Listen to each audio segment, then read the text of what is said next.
अस्सलाम वालेकुम dear friends, आज की वीडियो में खुश आमदीद।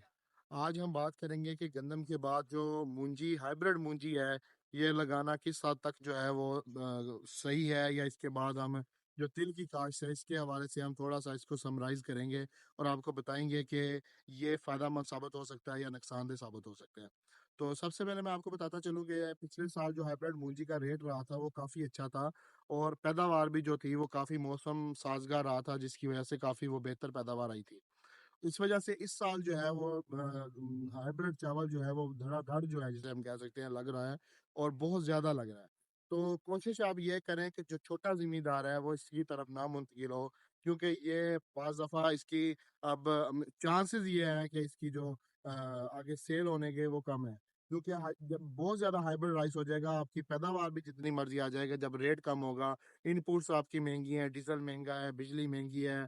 सोलर पे तो जिन्होंने लगा लिया वो तो ठीक है, जो बिजली और डीजल के ऊपर इसको तैयार कर रहे हैं उनके लिए यह साजगार नहीं रहेगा। तो इसलिए कोशिश यही करें कि आप इसकी तरफ इतना ज्यादा मुंतकिल ना हो। उसके साथ आप जो लंबे चावल वाली वैरायटीज हैं उसकी तरफ मुंतकिल हो जाएं। उसका पैदावार तो कम है, 80 से 85 मन है, लेकिन जो उसका रेट है वो बासमती के बराबर है। तो ये आपके लिए एक अच्छी चीज हो सकती है, लंबे चावल लगाना। हाइब्रिड चावल जो है उसकी डिमांड इस साल जो है वो लग यही रहा है कि वो इतनी ज्यादा नहीं होगी। इस वजह से आप इसकी तरफ मुंतकिल होने का अभी जो प्लान है वो अगर आप 10 एकड़ लगा रहे हैं तो कोशिश करें 1 से 2 एकड़ लगाएं। साथ में लंबे चावल वाली जो वैरायटीज हैं, लॉन्ग ग्रेन वैरायटीज जो हैं, वो उसकी तरफ मुंतकिल हों।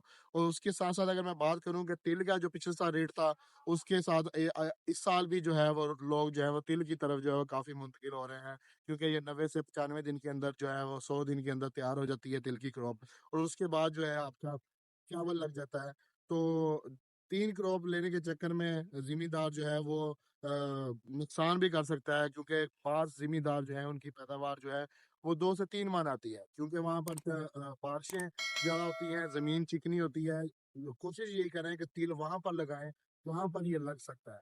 इसके अलावा जहां पर आप इसको जबरदस्ती लगाने की कोशिश करेंगे तो वो आपके लिए नुकसानदेह भी साबित हो सकता है। तो इसलिए आप कोशिश करें कि गंदम के बाद जो है वो कोई ऐसी क्रॉप की तरफ मुंतकिल हो जो कि कैश क्रॉप हो, जैसे कॉटन की क्रॉप है। और अगर आप लॉन्ग ग्रेन या लंबे चावल वाली वैरायटीज की तरफ मुंतकिल हो जाते हैं तो वो आपके हाथ में कुछ ना कुछ पड़ जाएगा। अगर आप मैं बात करता चलूं कि आपने ऐसे ही धड़ाधड़ सारी चीजें लगाई, तो जैसे हमारे हुकूमती हालात हैं या हमारे आड़ती हजरात की जैसे हालात हैं, वो चीज़ों के रेट को कंट्रोल कर लेते हैं, वो डिमांड को जो है वो कम कर देते हैं, और आपका जो प्रोडक्ट है वो सेल ही नहीं होता। तो आपकी जो पैदावार है उसका आप क्या करेंगे जब आपका प्रोडक्ट सेल ही नहीं होगा? जैसे मकई का रेट नीचे आ गया है, फिर अभी उसके साथ मैं बात करता चलूँ काफ़ी ज़्यादा चीज़ों का, अभी चावल का रेट पिछले साल जो था एंड के दिनों में ज़्यादा हुआ है, पहले कम हो गया था। तो ये आड़ती हजरात जो हैं ये इसको रेट को बहुत हद तक जो है वो कम कर देते हैं, जिसकी वजह से आपकी जो पैदावार जो है वो तो चाहे जितनी मर्जी आ जाए, लेकिन आपका प्रोडक्ट सेल ही नहीं होगा तो आपके हाथ में कुछ नहीं आएगा।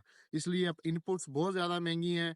अपनी जो भी क्रॉप आपने लगानी है वो कोशिश यही करनी है कि उसको देखभाल के लगाएं, उसकी डिमांड को देख के लगाएं, और एक तकसीम शुदा सूरत में उसको लगाएं, ताकि आपकी जो पैदावार है वो वो भी ज्यादा आए और आपको जो रेट भी है वो भी बना सके। इंशाल्लाह ताला अगली वीडियो के साथ हाजिर होंगे, तब तक के लिए इजाजत दीजिए।